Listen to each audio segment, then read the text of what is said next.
has largely been into news because of political turmoils, because of interventions of Western powers, because of change of government, acting of the rebel group, and so on and so forth.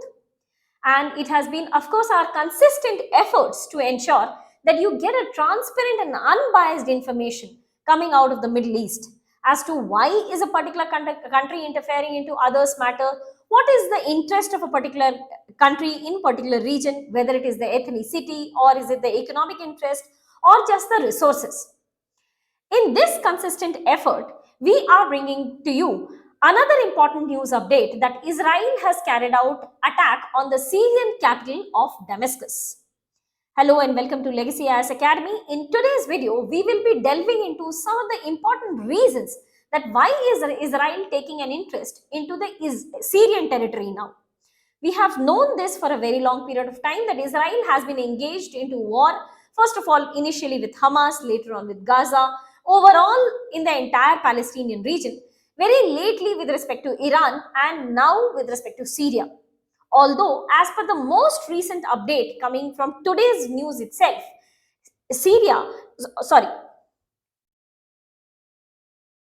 Although, as per the most recent news update coming from the today's news itself, Israel has finally agreed to pull back its troops and reduce the attack pull back the overall attacking behavior in the Syrian territory.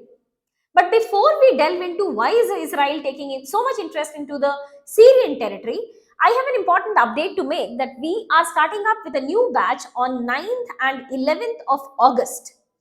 It is also very important to emphasize this fact that we at Legacy IAS Academy have a very small batch size just so as to ensure that the faculties are able to individually grant attention to every candidate.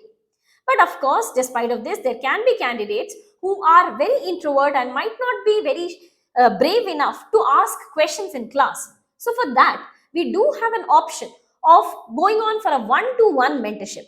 The candidates will be given an option to contact the faculties as well as the mentors to clarify their doubts, get their answers corrected. Additionally, the faculties in general will also be conducting regular answer writing sessions for mains related topic, and there will be regular prelims related tests at the end of each chapter.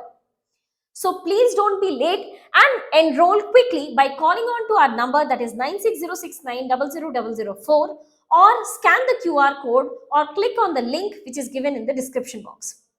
Now, moving on to the discussion as to Israel's attack on the Syrian territory. But before we delve into the reasons of this, there are few things that we need to understand with respect to Syria.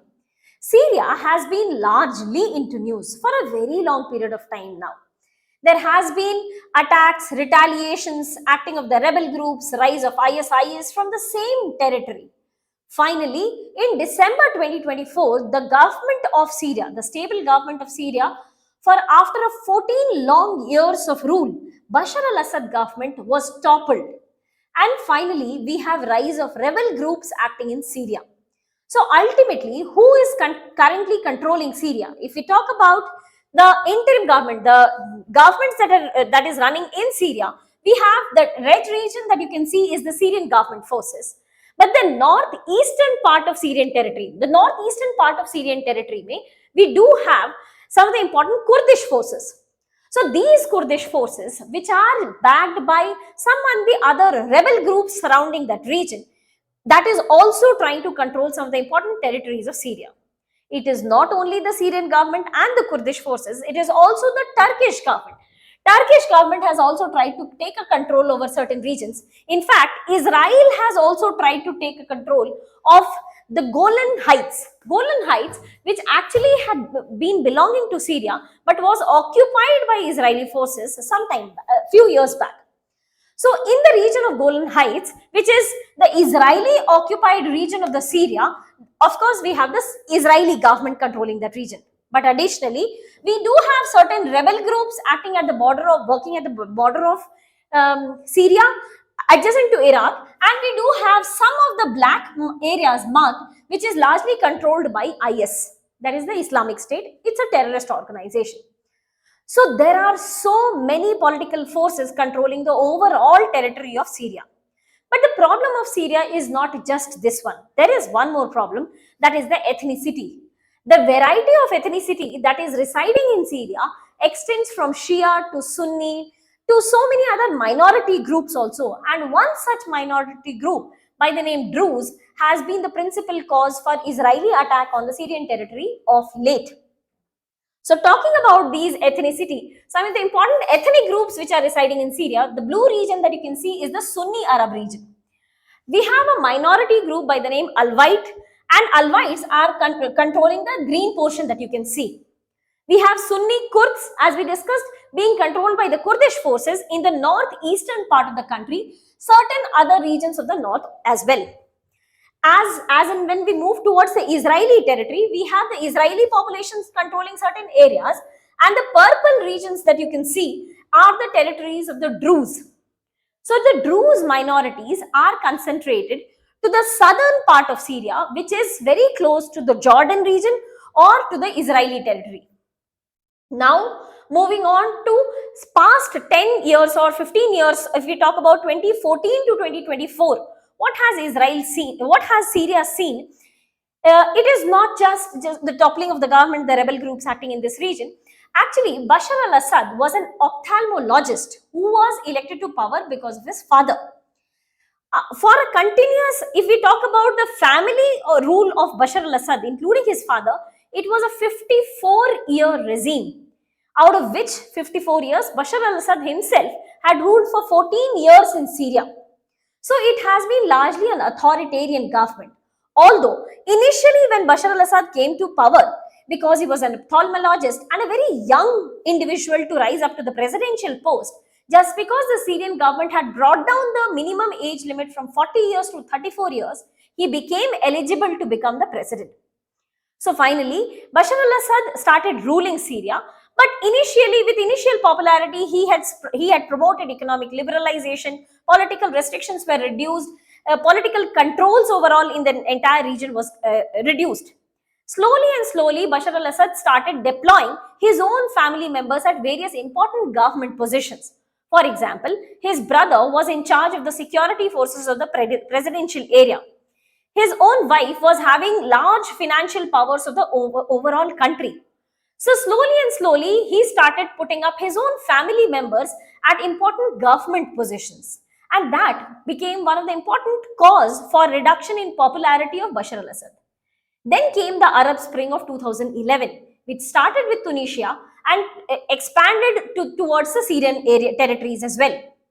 When Arab Spring had entered into Syrian territory, that was the time Bashar al-Assad tried to curb down the entire retaliation to move towards a democratically elected government.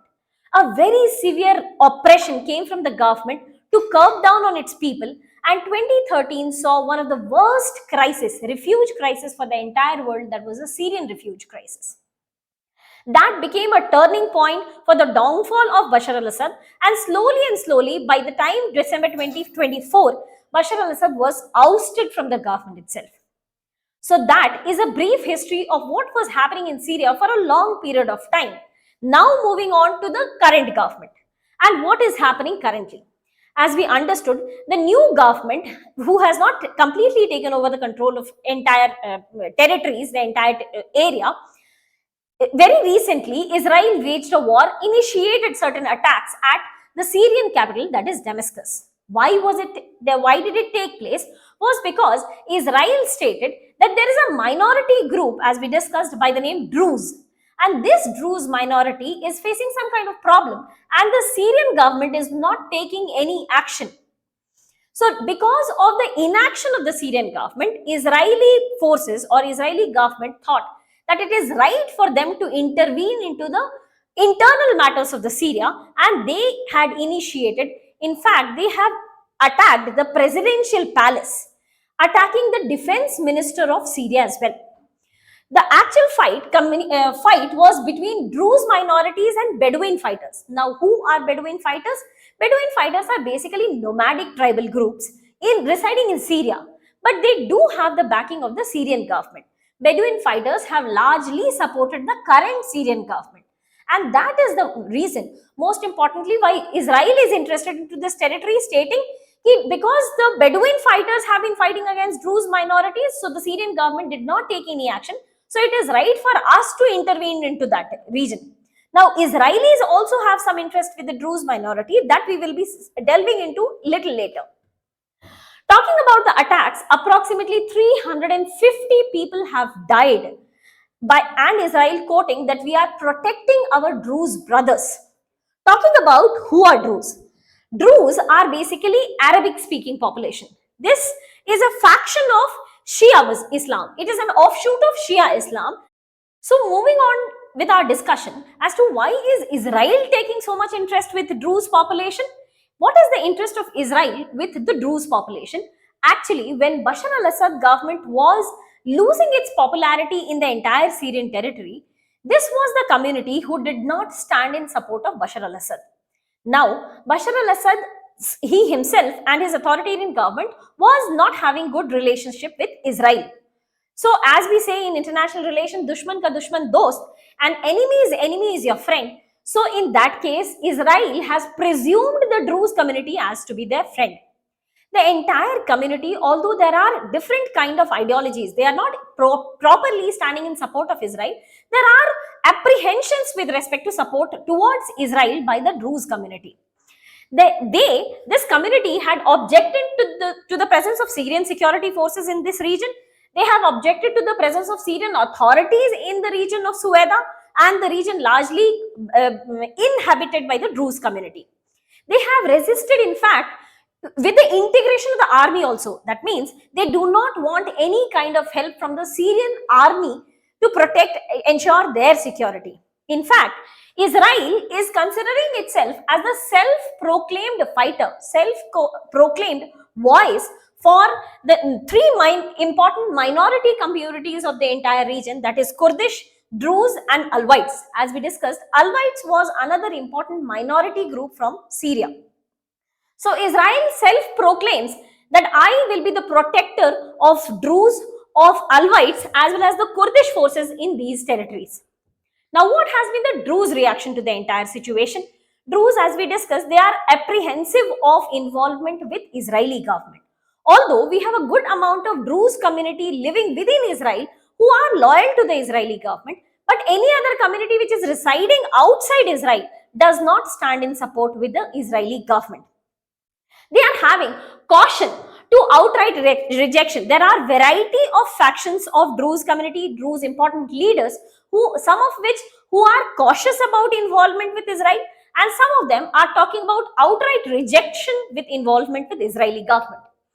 There are certain reactions that the Israeli government is trying to stoke in sectarian divisions within the entire territory of Syria, and they in fact do not want any help from the Israeli forces. In fact, if we talk about the Druze which are residing in Golan Heights, there are certain large number of Druze community who have rejected Israeli citizenship. They are ready to get integrated with the Syrian forces. Syrian citizens, they are ready to call themselves as Syrian citizens. They do not want the citizenship of Israel also.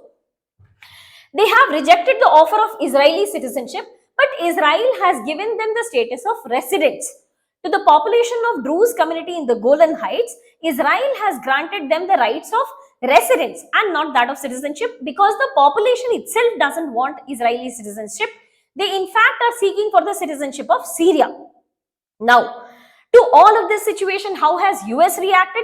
US stands in no support of Israeli government when they have attacked Syria, and in fact there has been communications from the US department which says that we are getting into communication with the Israeli government such that the immediate truce can be maintained.